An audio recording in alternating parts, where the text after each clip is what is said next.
So hey everyone, আমি সাক্ষ্য আর তোমরা দেখছো ফিজিক্স উইথ সাক্ষ্য ভৌমিক।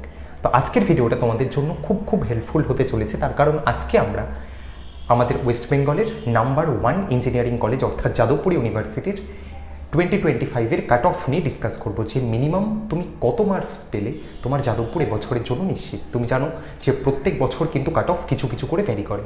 2021-এ কাট অফ যা ছিল 2022-এ তা ছিল না, 22-এ যা ছিল 23-এ ছিল না, 23-এ যা ছিল 24-এ না, এবং 24-এ যা হবে এক্স্যাক্টলি কাট কপি পেস্ট 25-এ হবে না, হয়তো কিছু চেঞ্জ হবে। তো কীরকম সেই চেঞ্জ হবে, কাট অফ বাড়বে না কমবে, কম র্যাঙ্কে তুমি যাদবপুরে যেতে পারবে নাকি যাদবপুরে যাওয়ার জন্য তোমার একটু বেশি র্যাঙ্ক দরকার। তো আজকের ভিডিওতে আমরা সেই সব নিয়ে ডিটেলড অ্যানালিসিস করব। শুধুমাত্র জেনারেল ক্যাটাগরি না, OBC A, OBC B, SC, ST, EWS, যে ক্যাটাগরি থেকে বিলং করো সবার জন্য কিন্তু আজকের ভিডিওটা হেল্পফুল হতে চলেছে। তার কারণ সবার র্যাঙ্ক নিয়ে আজকে আমরা ডিসকাস করব, এবং তার সাথে সাথে আমরা যাদবপুরের প্রত্যেকটা ব্রাঞ্চ নিয়ে অর্থাৎ computer science, IT, EC, electronics and communication engineering, mechanical engineering, civil engineering, chemical engineering, production engineering, যাদবপুরে জানো যে অনেকগুলো ইঞ্জিনিয়ারিংয়ের আন্ডারে ব্রাঞ্চ আছে। তো সেই সবকটা ব্রাঞ্চ নিয়ে আজকের ভিডিওতে আমরা ডিটেইলডে ডিসকাশন করব। তো চলো ভিডিওটা শুরু করা যাক। তো বাদিকে স্ক্রিনে তোমরা দেখতে পাচ্ছ Jadavpur university cut off rank 2025। যে ডেটাগুলো আজকের ভিডিওতে আমি তোমাদের সামনে রাখবো সেই ডেটাগুলো 100% অথেন্টিক, কোনো ফেক ডেটা এখানে নেওয়া হয়নি, যাতে করে তোমাদের মধ্যে প্যানিক তৈরি হয় সেরকম কোনো ডেটা এখানে নেই। একদম অথেন্টিক যে ডেটা সেই ডেটা আমরা ব্যবহার করেছি, যতটা অথেন্টিক করা সম্ভব ততটা অথেন্টিক ডেটা আমরা ব্যবহার করেছি, যাতে করে তোমাদের কনসেপ্ট ক্রিস্টাল ক্লিয়ার থাকে, যাতে করে ভুলভাল কিছু না হয়। তার সাথে যেটা তোমায় আমি শুরুতেই বললাম যে এই যে কাট অফটা সেটা আমি তোমাকে ব্রাঞ্চ ওয়াইজ, মানে প্রত্যেকটা ইঞ্জিনিয়ারিংয়ের আন্ডারে যত আলাদা আলাদা ব্রাঞ্চ আছে সবার কাট অফ নিয়ে ডিসকাস করব, এবং প্রত্যেকটা category wise general, OBC, OBC B, SC, ST সব ক্যাটাগরি নিয়ে আজকের ভিডিওতে আমরা ডিসকাস করব। ভিডিওটা শুরু করার আগে একটা ছোট্ট কথা, সেটা হচ্ছে যে এর আগের ভিডিওটাতে আমরা ডাব্লিউবিজির মার্কস ভার্সেস র্যাঙ্ক নিয়ে ডিটেলড অ্যানালিসিস করেছিলাম। সেখানে আমরা দেখেছিলাম যে তুমি ডাব্লিউবিজি 2025-এ কত মার্কস পেলে তোমার র্যাঙ্ক কত হতে পারে। তুমি যদি 75-এর কাছাকাছি পাও তাহলে তোমার র্যাঙ্ক কত হতে পারে, তুমি যদি 80 পাও তাহলে কত হতে পারে, 90 পেলে কত হতে পারে, 100-এর উপর গেলে কত হতে পারে, 120-র উপর গেলে কত হতে পারে। তো তোমার মার্কসের সাথে তোমার যদি র্যাঙ্ককে মেলাতে চাও তুমি, ঠিক আছে, 80 to 90% ওয়েটেজে, কারণ 100% গ্যারেন্টি তো দেওয়া সম্ভব না, মোটামুটি তুমি যদি একটা জানতে চাও যে কত মার্কস পেলে তোমার কত র্যাঙ্ক হবে, তাহলে অবশ্যই নিচে ডিসক্রিপশন বক্সে দেখো আমি একটা ভিডিওর লিঙ্ক দিয়ে রেখেছি, marks versus rank for WBG 2025 বলে। তো সেখানে গিয়ে তুমি সেই ভিডিওটা চেক আউট করতে পারো। সাথে আমরা ডাব্লিউবিজির আন্ডারে বেস্ট যে 10টা কলেজ আছে আমাদের ওয়েস্ট বেঙ্গলের আন্ডারে, সেই 10টা কলেজ নিয়ে কিন্তু একদম ডিটেইলড অ্যানালিসিস করেছিলাম এর ঠিক আগের ভিডিওটাতে। তো চ্যানেলে গিয়েও সেটা দেখতে পারো, অথবা নিচে ডিসক্রিপশন বক্সে কিন্তু সেই ভিডিওর লিঙ্কও দেওয়া আছে, সেখানে গেলে তুমি জানতে পারবে যে এই যে ডাব্লিউবিজি 2025 এক্সামটা তুমি দিলে, সেই এক্সামটা দিয়ে তুমি কোন কোন কলেজে ভর্তি হতে পারো, এবং কলেজ তো প্রচুর রয়েছে, সেই কলেজগুলোর মধ্যে সেরা 10টা কলেজ কী। তো সেই সেরা 10টা কলেজের প্রথম নাম্বার 1 যে কলেজটা সেটা হচ্ছে যাদবপুর ইউনিভার্সিটি। তার কারণ যাদবপুর ইউনিভার্সিটির ফিস প্রচণ্ড কম। তুমি যদি বাকি প্রাইভেট কলেজগুলোর সাপেক্ষে দেখো বা বাকি গভর্নমেন্ট কলেজগুলোর সাপেক্ষেও দেখো, তুমি যদি কল্যাণীর সাপেক্ষে দেখো, তুমি যদি জলপাইগুড়ির সাপেক্ষে দেখো, তুমি যদি আমাদের ক্যালকাটা ইউনিভার্সিটির সাপেক্ষেও দেখো, তাও কিন্তু যাদবপুরের ফিস বাকিগুলোর থেকে কম। কিছু কিছু ব্রাঞ্চে বেশি আছে, বাট মেজরলি কিন্তু ফিস আমাদের এখানে অনেক কম। সাথে যে প্লেসমেন্টটা হয়, সাথে যে 4 বছর বাদে যখন প্লেসমেন্ট হবে, চাকরিটা যেটা হবে, তার প্যাকেজ কিন্তু বাকি কলেজের থেকে সবচেয়ে বেশি। তাই তোমাকে ইনভেস্টও করতে হচ্ছে কম, তুমি রিটার্নও পাচ্ছ বেশি। এই জন্য যাদবপুর ইউনিভার্সিটি কিন্তু ইন্ডিয়ার আন্ডারে ফার্স্ট, মানে প্রথম ROI আলা কলেজ, মানে রিটার্ন অফ ইনভেস্টমেন্ট আলা কলেজ, যে তুমি সবচেয়ে কম টাকা দিয়ে সবচেয়ে বেশি রিটার্ন কিন্তু এই কলেজেই পেতে পারো। সাথে অ্যাকাডেমিক্যালি বলো, অ্যালুমিনি নেটওয়ার্ক বলো, সব দিক দিয়ে কিন্তু কলেজ ফাইন। তো চলে আসছি আমরা আমাদের কাট অফে। তো 2025-এর কাট অফ জানার জন্য আমাদের ঠিক 1 বছর আগে অর্থাৎ 2024-এর কাট অফটা আমাদের অ্যানালাইজ করতে হবে। তার কারণ 2024-এর কাট অফ দেখলে তবেই আমরা বুঝতে পারবো যে 2025-এ কী ট্রেন্ড হতে চলেছে। কেন? তার কারণ 2024-এ কোয়েশ্চেন তুমি যদি দেখো তাহলে কোয়েশ্চেন মোটামুটি মডারেট টু হার্ড লেভেলে এসেছিল। 2025-এর কোয়েশ্চেন তুমি যদি দেখো তাহলে মোটামুটি ইজি টু মডারেট লেভেলে কোয়েশ্চেন এসছে। কোয়েশ্চেন ডিফিকাল্টি কিন্তু একটুখানি কমেছে। তাই কোয়েশ্চেন ডিফিকাল্টি যদি কমে তাহলে আমাদের কাট অফ কিন্তু তুলনামূলক বাড়বে। সেই জন্য এই যে কাট অফগুলো 2024-এর সাপেক্ষে তুমি দেখছো, তার থেকে এবছরের কাট অফ সামান্য একটু বেশি হওয়ার কথা। কিন্তু আরেকটা ফ্যাক্টর এখানে খুব ম্যাটার করছে, সেটা হচ্ছে total number of appearing student, যে কতজন সেই পরীক্ষাটা দিচ্ছে। 2024 সালে বেশ অনেক সংখ্যক পরীক্ষার্থী ছিল, 2025 সালে কিন্তু সেই সংখ্যাটা প্রায় 15 থেকে 20,000 পর্যন্ত কমে গেছে। মানে এবছর কারেন্টলি 2025 সালে প্রায় 2024-এর সাপেক্ষে 15 থেকে 20,000 স্টুডেন্ট কম অ্যাপিয়ার করেছে। তো স্টুডেন্ট সংখ্যা যদি কমে, খুব স্বাভাবিকভাবে কিন্তু কম্পিটিশানও কমবে, তখন তোমার কাট অফ কিন্তু তুলনামূলক একটু হাই যাবে। তাই একদিকে পরীক্ষায় একটু সহজ হওয়ার জন্য কাট অফ যেরকম উপরে উঠলো, সেরকম নাম্বার অফ স্টুডেন্ট কম থাকার জন্য কাট অফ কিন্তু একটু নিচে নামলো। তাই মোটামুটি কিন্তু জিনিসটা 2024-এর মতোই সেম রইল। তো 2024-এ কাট অফ কীরকম ছিল প্রথম আমরা একটু দেখে নিই যে হোম স্টেটে, কারণ তোমাদের মধ্যে যারা ভিডিওটা দেখছো আমি আশা করবো যে তোমাদের 99% জনই কিন্তু হোম স্টেট থেকে, মানে আমাদের ওয়েস্ট বেঙ্গল থেকে বিলং করো। তো তুমি যদি ওয়েস্ট বেঙ্গল থেকে বিলং করো, তবে কী কী কোর্সের জন্য কী কী আলাদা আলাদা ব্রাঞ্চ রয়েছে সেটা রয়েছে আমাদের স্ক্রিনের বাদিকে, এবং সেই বাদিকে থাকা ব্রাঞ্চগুলোর জন্য জেনারেল ক্যাটেগরিতে র্যাঙ্ক, ওবিসি এতে র্যাঙ্ক, ওবিসি বিতে র্যাঙ্ক, এসসিতে র্যাঙ্ক এবং এসটিতে প্রত্যেকটা আলাদা আলাদা ক্যাটাগরির জন্য কিন্তু আমি তোমাদের র্যাঙ্ক লিখে দিয়েছি। একবার চট করে দেখে নেওয়া যাক।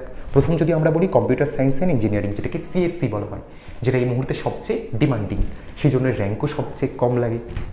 তোমার জেনারেলের জন্য তুমি যদি দেখো তাহলে মোটামুটি 159, মানে মোটামুটি 160-এর কাছাকাছি কিন্তু ক্লোজিং র্যাঙ্ক। এটা কিন্তু ক্লোজিং র্যাঙ্ক, মানে তোমার র্যাঙ্ক যদি 1 থেকে 160-এর মধ্যে হয় তবে তুমি যাদবপুরে কম্পিউটার সায়েন্স নিয়ে পড়তে পারবে। এবং আরেকটা কথা, সেটা হচ্ছে 3টে রাউন্ডে তোমার কাউন্সিলিং হয়, তুমি জানো, রাউন্ড 1, রাউন্ড 2, রাউন্ড 3। এই যে র্যাঙ্কগুলো লেখা হয়েছে, এই যে প্রত্যেকটা র্যাঙ্ক লেখা হয়েছে, সেই প্রত্যেকটা র্যাঙ্ক কিন্তু রাউন্ড 2 র্যাঙ্ক। তার কারণ রাউন্ড 1টাকে আমরা কনসিডার করছি না, কারণ রাউন্ড 1-এর পরেও প্রচুর জন কিন্তু রাউন্ড 2-তে অ্যাপিয়ার করে, সেই জন্য রাউন্ড 2টাকে আমরা নিচ্ছি। তাহলে রাউন্ড 3টাকে নিচ্ছি না কেন? তার কারণ রাউন্ড 3টা কিন্তু একটু আনসার্টেন হয়ে যায়। সেখানে আমরা 100% গ্যারেন্টি দিয়ে বলতে পারি না যে না, আগের বছর রাউন্ড 3তে এত গেছিলো, তার মানে এবছরও রাউন্ড 3তে ঠিক অতটাই যাবে।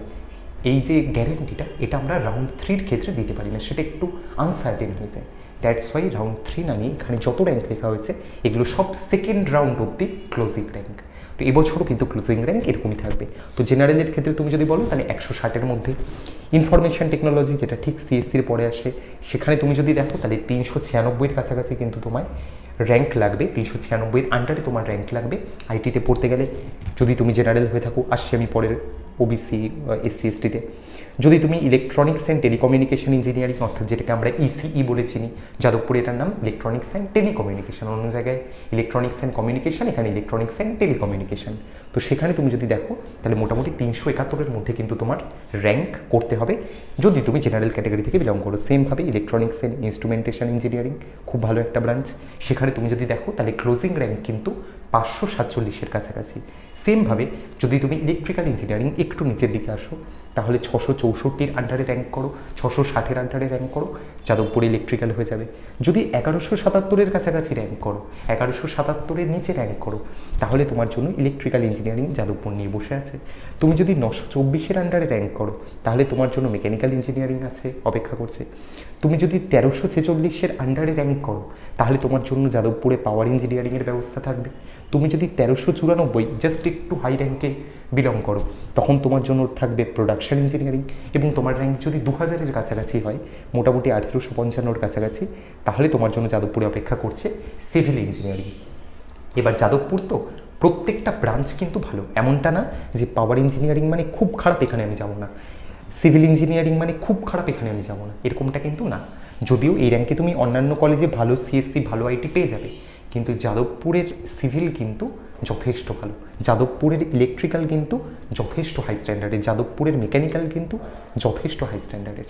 এটা আমরা বাকি প্রাইভেট কলেজের ক্ষেত্রে বলি না, এটা শুধুমাত্র যাদবপুরের জন্য অ্যাপ্লিকেবল। তাই যাদবপুরে তুমি যে কোনো কলেজ, যে কোনো ব্রাঞ্চই পাও না কেন, সেখানে চোখ বন্ধ করে ঢুকে যেতে পারে। বা তোমার যদি প্রেফারেন্স না থাকে, তোমার যদি মনে হয় যে না আমার মেকানিক্যালের 1000-এর আন্ডারে র্যাঙ্ক এলো, তো আমি মেকানিক্যাল পড়তে চাই না, মেকানিক্যাল আমার ভালো লাগে না, তখন তুমি নিলে না, সেটা আলাদা কথা।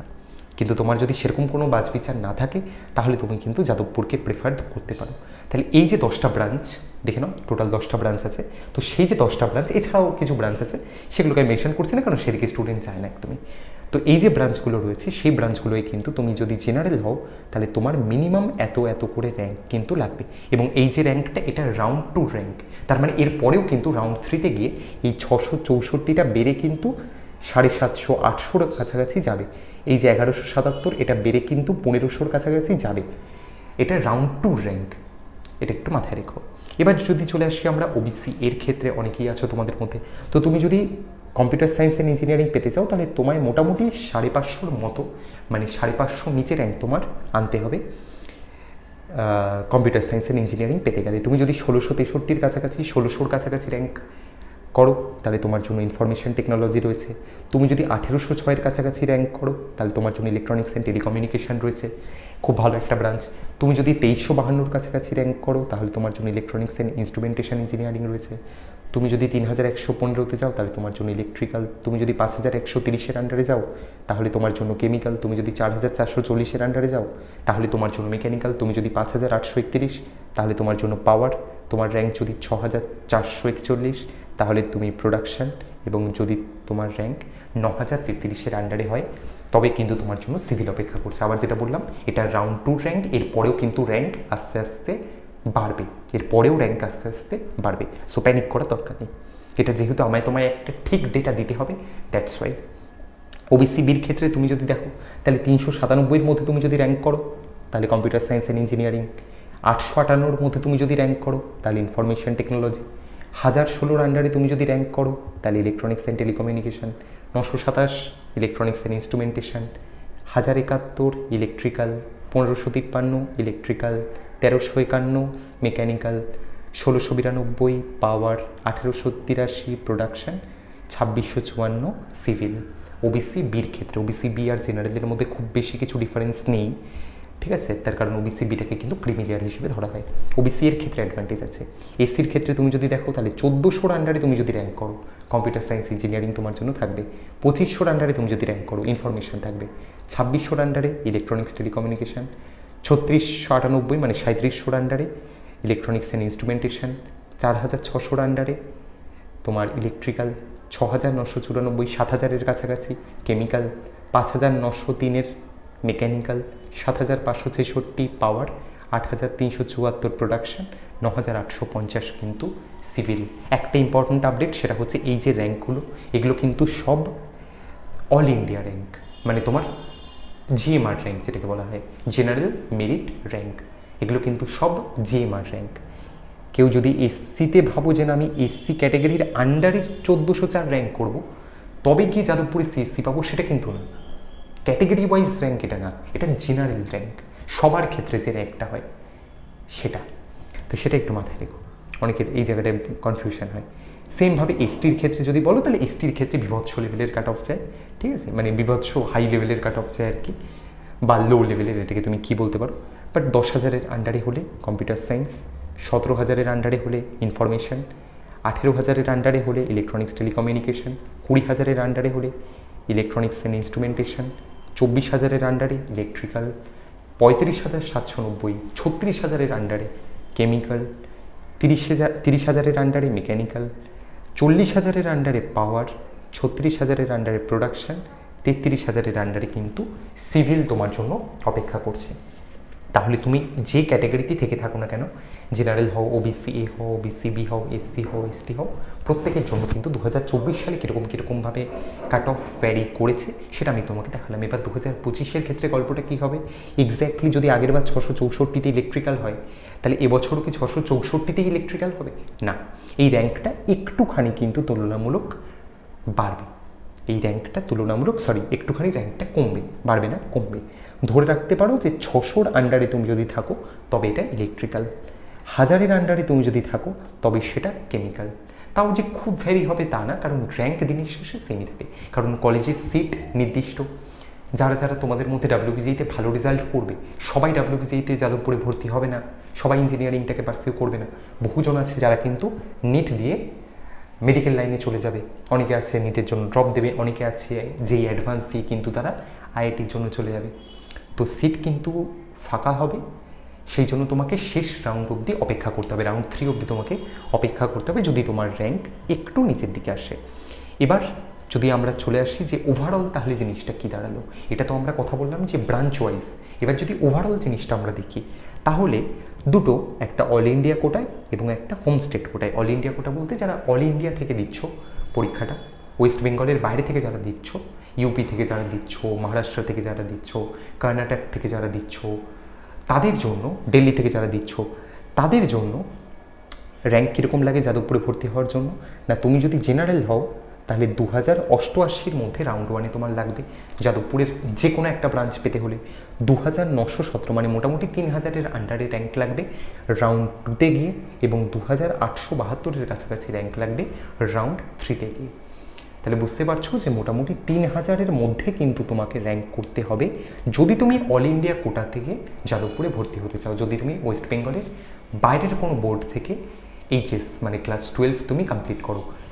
ঠিকের উল্টোটা, যারা আমাদের এখান থেকে 12 কমপ্লিট করেছে, অর্থাৎ ওয়েস্ট বেঙ্গল বোর্ড থেকে যারা 12 কমপ্লিট করেছে, তাদের জন্য জিনিসটা এরকম যে তুমি যদি জেনারেল ক্যাটাগরিতে থাকো তাহলে মোটামুটি 8500-এর কাছাকাছি রাউন্ড 1-এ কিন্তু কাট অফ যায়, 14000-এর কাছাকাছি রাউন্ড 2-তে কাট অফ যায়, এবং 7734-এর কাছাকাছি যায় কাট অফ রাউন্ড 3-তে। এর আন্ডারে তুমি যদি থাকো, 14000-এর মধ্যে তুমি যদি থাকো, এবছরও 14000 র্যাঙ্কের মধ্যে তুমি যদি থাকো, তাহলে যাদবপুরের কোনো একটা ব্রাঞ্চ তুমি পেয়ে যাবে, যে কোনো একটা ব্রাঞ্চ তুমি পেয়ে যাবে। যদি তোমার র্যাঙ্ক খুব ওপরের দিকে হয় তখন তুমি ভালো ব্রাঞ্চ পাবে, যেটা এর আগের লিস্টে দেখলে। আর র্যাঙ্ক যদি তোমার নিচের দিকে হয় তখন তুমি মডারেট লেভেলের ব্রাঞ্চ পাবে। এসসির ক্ষেত্রে 22000 রাউন্ড 1, 24000 রাউন্ড 2, 31000 রাউন্ড 3। তাহলে মোটামুটিভাবে গেস করতে পারো যে 25000-এর মধ্যে হলে বা 26000-এর মধ্যে হলে এসসি ক্যাটাগরিতে কিন্তু যাদবপুর হয়ে যাবে। 44000-এর মধ্যে হলে রাউন্ড 1, 54000-এর মধ্যে রাউন্ড 2, 56000-এর মধ্যে যদি তোমার র্যাঙ্ক আসে এবং তুমি যদি এসটি ক্যাটাগরি থেকে বিলং করো তাহলে তোমার জন্য কিন্তু যাদবপুর হয়ে যেতে পারে। একটা চান্স কিন্তু তার জন্য বড় সড়ো করে থাকবে। সিমিলারলি 22591 রাউন্ড 1, 39585, মানে 40000-এর কাছাকাছি, এবং 86000-এর কাছাকাছি রাউন্ড 3 অবধি র্যাঙ্ক যায় ওবিসি এ ক্যাটাগরি স্টুডেন্টের জন্য। তাই ওবিসি এ থেকে তুমি যদি থাকো তাহলে তোমার রাউন্ড 3 অবধি অপেক্ষা তোমায় করতে হবে, তার কারণ রাউন্ড 3-তে কিন্তু অনেকটা অবধি র্যাঙ্ক যায়। ওবিসি বির ক্ষেত্রে তুমি যদি বলো তাহলে 14000 রাউন্ড 1, 18000 রাউন্ড 2, এবং 40000-এর কাছাকাছি কিন্তু রাউন্ড 3 থাকবে। টিএফডাব্লিউর জন্য 3036 রাউন্ড 1, 2620 রাউন্ড 2, এবং 2413 হচ্ছে তোমার রাউন্ড 3-তে তোমার লাগবে যদি তুমি যাদবপুরে অ্যাডমিশন নিতে চাও। তাহলে এই ছিল তো আমাদের ডিটেলড অ্যানালিসিস। যতগুলো ডেটা আমি তোমাকে দেখালাম সবকটা ডেটা কিন্তু 100% ঠিক, কোনো অথেন্টিসিটি নিয়ে কিন্তু তোমার ডাউট করার কোনো চিন্তা নেই। তো ভিডিওটা যদি তোমার হেল্পফুল মনে হয়ে থাকে তাহলে অবশ্যই ভিডিওটা তোমার ফ্রেন্ডদের সাথে শেয়ার করে দিও যারা কিন্তু যাদবপুর নিয়ে ইন্টারেস্টেড, যাদের ভালো মার্কস এসছে। কারণ এবছর অনেকেরই কিন্তু ভালো মার্কস আসছে, অনেকেরই কিন্তু 80 থেকে 90, 90 থেকে 100 বা 100-র একটু উপরে, 102, 103, 105-এর কাছাকাছি কিন্তু র্যাঙ্ক বহুজনের আসছে। ঠিক আছে, তোমাদের সাথে হোয়াটসঅ্যাপে কথা বলে, ইউটিউবে কথা বলে, ফোনে কথা বলে কিন্তু আমি সেটা জানতে পেরেছি। তো দ্যাটস ওয়াই কিন্তু অবশ্যই ভিডিওটা শেয়ার করে দাও তোমাদের সেই বন্ধুদের সাথে যাদের ভালো মার্কস আসছে এবং যারা যাদবপুরে ভর্তি হতে চাও। ভিডিওটা যদি ভালো লেগে থাকে তাহলে আমাদের যে ইউটিউব চ্যানেল সেটা অবশ্যই মনে করে সাবস্ক্রাইব করে দিও, এবং আমাদের যে টেলিগ্রাম গ্রুপ তার নামও ফিজিক্স উইথ সাক্ষ্যভূমি, তো সেখানে তুমি কিন্তু অবশ্যই জয়েন হতে পারো। আজকে আমরা কথা বললাম যাদবপুর ইউনিভার্সিটির কাট অফ র্যাঙ্ক 2025 নিয়ে। এরপরে তুমি কোন কলেজটা দেখতে চাও? যাদবপুরের পরে তুমি কল্যাণীর কাট অফ জানতে চাও ব্রাঞ্চ ওয়াইজ, ক্যাটাগরি ওয়াইজ, নাকি তুমি জলপাইগুড়ির জানতে চাও, নাকি তুমি প্রাইভেট কলেজগুলো লাইক টেকনো, হেরিটেজ, আইএম, সেই প্রাইভেট কলেজগুলোর কাট অফ র্যাঙ্ক জানতে চাও? সেটা আমাকে মনে করে অবশ্যই কমেন্ট সেকশানে জানিও। যদি কোনো ডাউট থাকে তাহলে অবশ্যই আমাকে কমেন্টে জানিও। আর এই যে র্যাঙ্কগুলো আমি তোমার সামনে মেনশন করলাম, এই র্যাঙ্কগুলো পাওয়ার জন্য তোমার মিনিমাম কত মার্কস লাগবে সেই যে ভিডিওটা সেটা আমি অলরেডি ডিসক্রিপশন বক্সে দিয়ে রেখেছি। তো সেখান থেকে গিয়ে marks versus rank for WBGE 2025 বলে যে ভিডিওটা সেটা অবশ্যই দেখে নাও, অথবা আমাদের চ্যানেলে গিয়েও সেটা দেখতে পারো। তো আজকের মতো টাটা, দেখা হচ্ছে আমাদের পরের দিন।